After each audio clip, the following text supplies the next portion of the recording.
시청자 여러분 안녕하세요. 연예 유통형 이진호입니다. 작금의 뉴진스 사태 너무나도 안타까운 방향으로 흐르고 있습니다. 상생이 아닌 함께 죽는 공멸의 방향으로 흐르고 있기 때문인데요. 이번 사태의 본질을 살펴보면 더더욱 그렇습니다. 애초에 이번 사태는 결코 뉴진스와 어도, 뉴진스와 하이브 간의 갈등이 아니었습니다. 하지만 언제부턴가 민희진 대표는 대중들의 시야에서 사라지고 지금은 뉴진스 멤버들만 남은 상황인데요. 그로 인한 비난의 화살은 모두 뉴진스 멤버들이 맡고 있는 상황입니다. 여러모로 너무나도 안타깝습니다. 이런 상황 속에서 지난 27일 한국연예 매니지먼트 협회 등 총 5개 협회에서 뉴진스 사태에 대한 성토를 했는데요. 이와 같은 성토로 인해서 하이브와 어도어 측에 좋을 것인가? 결코 아닙니다. 결국 이와 같은 기자회견을 통해서 다시 한번 어도어의 유일한 자산 가치인 뉴진스의 가치가 하락하는 결과를 초래했기 때문입니다. 자, 그래서 오늘 방송은 대체 왜 해당 단체에서 기자회견을 개최했는지, 그리고 최근 하이브 레이블들을 향한 유튜브 비방업체 적발 소식을 전해드리도록 하겠습니다. 5개 단체에서 기자회견을 연 이유는 뭘까요? 확인을 해보니까 해당 단체들에서 꽤나 오래전부터 기자회견을 준비해왔다고 하는데요. 그간 개별 단체에서 우려의 목소리가 담긴 보도자료를 내는 등 개별적으로 움직이는 것보다는 함께 힘을 모아서 대중들과 주무부처에 의견을 전달하자라는 취지였습니다. 그러니까 지난해 말 뉴진스 사태에 대해서 템퍼링 이슈가 나오면서 주시를 시작했고, 기자회견 개최 시기 및 화두에 대해서 상당한 고민을 했다는 겁니다. 이와 같이 5개 단체에서 함께 움직이게 된 배경에는 결국 한국 음악산업에 대한 위기의식이 있었습니다.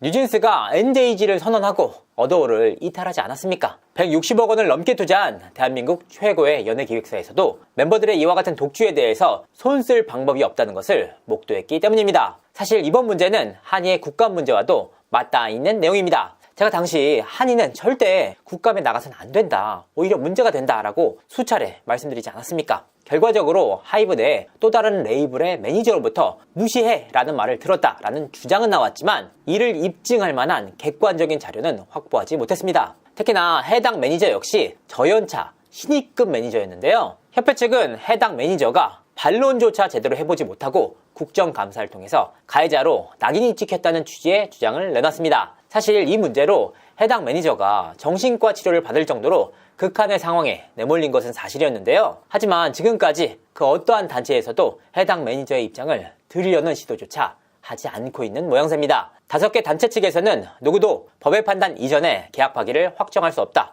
그 결과가 어떻든 서로가 인정을 해야 한다, 대중음악 산업은 붕괴에 직면할 것이다, 대한민국 대중음악의 지속 가능한 발전을 위해서 약속을 지켜달라라고 호소했습니다. 다만 이번 기자회견은 뉴진스 멤버들 입장에서도 상당히 억울한 측면이 있습니다. 아직 가처분 소송에 있어 법원의 판단이 나오지 않은 상황이기 때문입니다. 오는 3월 7일 가처분 신문기일이 잡혀있는 상황 속에서 이와 같은 단체의 기자회견이 진행될 경우 뉴진스 멤버들에게 불리하게 작용할 수 있다는 지적입니다. 그러니까 기자회견의 화두와 시기 자체가 오해를 살 여지가 분명하게 있다는 겁니다. 이번 기자회견과 관련해서 하이브 측과 그 어떠한 조율이 없었다고 하더라도 화두와 기자회견 개최 시기 자체가 아쉬운 대목으로 남았습니다. 뉴진스 멤버들이 독자 활동에 대한 노선을 더욱 강화하고 있어요. 네, 그렇습니다. 멤버들은 이달 초 NJG라는 인스타그램 계정을 개설하고 활동에 나섰습니다. 여기서 그치지 않고 지난 27일 틱톡과 X 계정을 추가적으로 개설했는데요. 어도어의 눈치를 더 이상 보지 않고 독자적으로 활동을 하겠다라는 의지가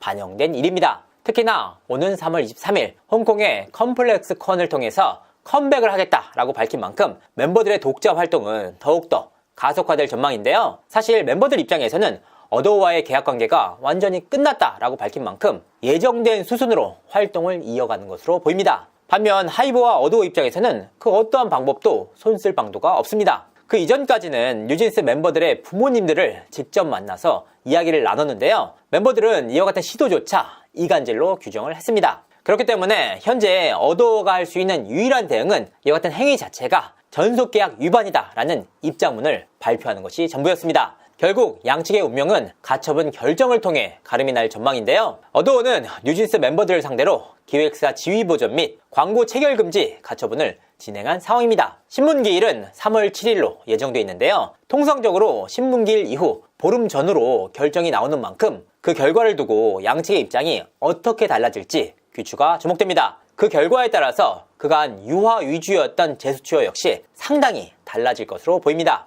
역바이럴 업체가 수면 위로 떠올랐어요. 어떤 상황일까요? 사실 그동안 역바이럴 업체에 대한 의혹이 지속적으로 제기가 됐습니다. 처음으로 돌아가 보자면 민희진 전 대표의 사태는 지난해 4월 처음으로 촉발이 됐습니다. 민희진 대표는 기자회견까지 진행을 하면서 하이브와 어도어를 상대로 전면전에 나섰는데요. 그런데 이때 당시 의아한 움직임이 포착이 됩니다. 르세라핌, 아일릿, 하이브, 방시혁 의장에 대해서 지속적으로 문제 제기를 하는 유튜브 채널들이 우후죽순 생겨났기 때문입니다. 어떤 내용들이 다뤄졌느냐? 르세라핌 코첼라 아직도 말 나오는 이유, 포카리 광고 잘렸나? 아일릿, 원희 근황, 데뷔 자체가 천운이었다는 르세라핌 홍은채, 뒤늦게 밝혀진 아일릿 원희, 인성 논란, 허윤진, 가창력 논란 말 나오는 이유, 연예인 됐다고 기고만장해진 아이돌, 라이브 안 하려고 꼼수 쓰는 아이돌 등 정말 많은 내용들이 다뤄졌는데요. 특히나 친일과 단월드라는 키워드와 접목한 내용들이 폭발적인 반응을 얻었습니다. 이와 같은 내용들은 대부분 쇼츠 형태의 영상들로 많게는 485만회, 적게는 226만회의 조회수가 나왔는데요. 당시 문제로 인해서 하이브의 주가가 곤두박질 치던 시기라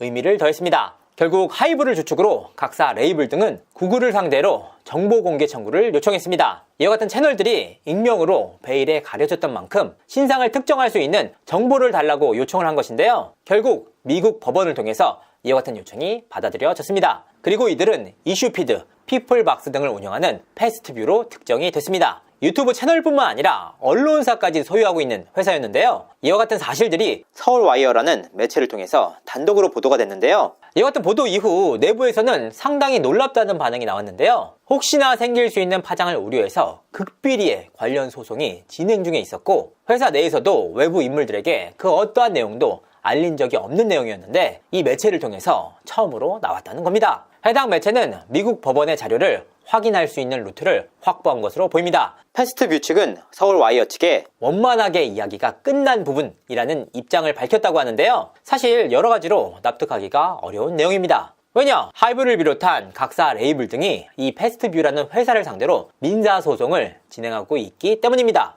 또한 지난해 12월 10일 구글 측으로부터 받은 사실조회 회신서를 법정에 제출하는 한편 2월 20일에는 원고인 하이브 측에서 당사자 표시정정 신청서까지 제출을 했는데요. 그러니까 이번 소송에 대한 의지가 상당히 강한 것을 엿볼 수가 있습니다. 애초에 원만하게 이야기가 끝난 얘기라면 합의에 돌입을 했을 텐데 오히려 아무런 문제 없이 재판이 진행되고 있기 때문이었습니다. 하이브 측에서는 특별한 이변이 없는 한 이번 소송을 계속해서 진행해 나갈 것으로 보이는데요. 그렇기 때문에 더더욱 원만하게 이야기가 잘 끝난 부분이다 라는 입장이 의아한 상황인데요. 사실 하이브와 민희진 전 대표 간의 이 역바이럴 문제는 하이브 측이 아닌 민희진 전 대표 측에서 먼저 문제 제기를 했던 화두였습니다. 민희진 대표는 지난해 어도어 대표이사 선임 가처분 신청 당시 하이브가 먼저 민희진 대표와 뉴진스를 비방하거나 성과를 축소하는 이른바 역바이럴과 차별 대우가 존재했다라고 주장을 했는데요. 하지만 민희진 대표가 제기를 했던 당시 가처분은 재판부로부터 각하가 됐습니다.